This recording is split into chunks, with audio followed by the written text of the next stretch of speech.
दो भाइयों की आपसी रंजिश के चलते दोस्तों पीछे जो फसल देख रहे हो और जो घर देख रहे हो वीरान पड़ गया है। ये गांव देहातों की कहानी और एक सच्ची घटना है कि दो भाई थे, आपसे ज़मीन विवाद चल रहा था और इस घर के अंदर मैं आपको जूम करके दिखाऊं तो कोई नहीं रहते, वीरान पड़ा है। और दोस्तों मामला क्या था, दो भाइयों के आपस में सामलात खाता था और ये जब इस ईख की छिलाई हो रही थी आज से 3 साल पहले, आपस में एक विवाद हो जाता है जिसके चलते दोनों भाइयों में झगड़ा होता है। इस समय मैं जंगल में खड़ा हूँ। ये कहानी आप सभी के लिए एक सीख होगी कि भाई अपने बेटे की ज़मीन या अपने बेटे की दौलत बढ़ाने के लिए किसी भाई का हक ना मारे। तो दोस्तों मेरे पीछे जो फसल देख रहे हो, दो भाई थे, आपस में सामलात खाता था, ज़मीन अलग अलग नहीं थी। एक भाई के लालच था तो एक भाई ईमानदार था। तो जो ईमानदार भाई था उसकी ज़मीन थी, जो ईमानदार भाई था उसके 2 लड़के थे और जो बेईमान भाई था उसके 4 लड़के थे, एक खुद था। तो दोस्तों वो जो सच्चा उसका भाई था उसको दबाया करता था, झुकाया करता था, उसको मारा करता था। और दोस्तों मैं आपको दिखाऊं तो वो इसी में जो ईमानदार भाई था इस जंगल में रहता था। ये जो घर बना रखा आज ये वीरान पड़ा है, इसमें एक छिपकली भी आपको नहीं मिलेगी।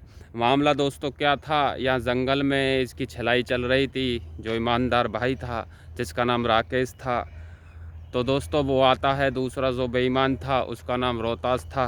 तो राकेश से आके ज़बरदस्ती कहता है गन्ना मैं छीलूँगा, सामलात खाता है। पिता उसके ज़मीन को अलग अलग नहीं कर गए थे। उन पिताओं से कहना चाहता हूँ आपके बच्चे कितने ही आपस में मिलजुल कर रहते हों, ज़मीन को, रियासत को, ज़मीन को, पैसे को बराबर में बांट दे, वरना इस तरीके की घटना हो जाएगी और एक भाई को अपनी जान गंवानी पड़ सकती है। आज ये घर वीरान पड़ा है, पीछे इनकी पिछले 3 साल से ऐसे ही खड़ी है।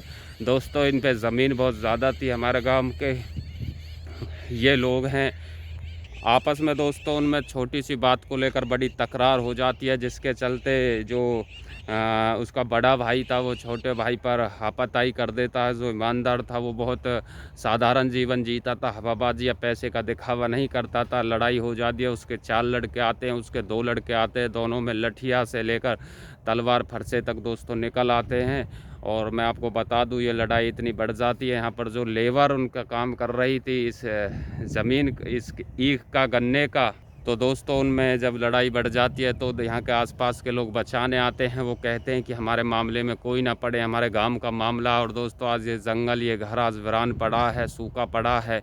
तो दोस्तों आपसे कहना चाहते हैं जिसके अंदर जो ईमानदार भाई था वो अपनी जान को गंवा देता है, जिसके 4 बेटे थे वो खुद था, खुदा जेल की सलाखों के पीछे है। तो दोस्तों कहना चाहते हैं ज़मीनी विवाद में आपस में लड़े नहीं, अपने परिवार का, अपने बच्चों का नुकसान नहीं करें।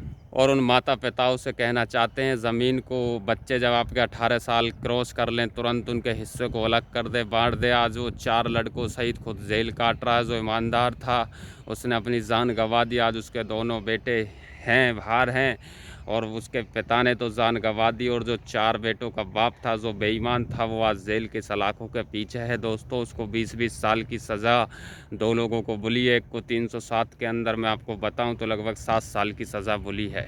तो दोस्तों ये घटनाएं ज़्यादातर गांव देहातों में ज़मीनी विवाद को लेकर होती रहती हैं। और आज ये घर सुनसान पना है, कोई नहीं आता, क्योंकि यहाँ पर उसकी जो डेड बॉडी थी वो रखी गई थी, उसकी जो लाश थी उसमें से यहाँ पर रखी गई थी, खून, उसके बहुत सी चीज़ें ऐसी थी। आज उसकी आत्मा यहाँ रहती है इस जंगल में, कोई नहीं आता।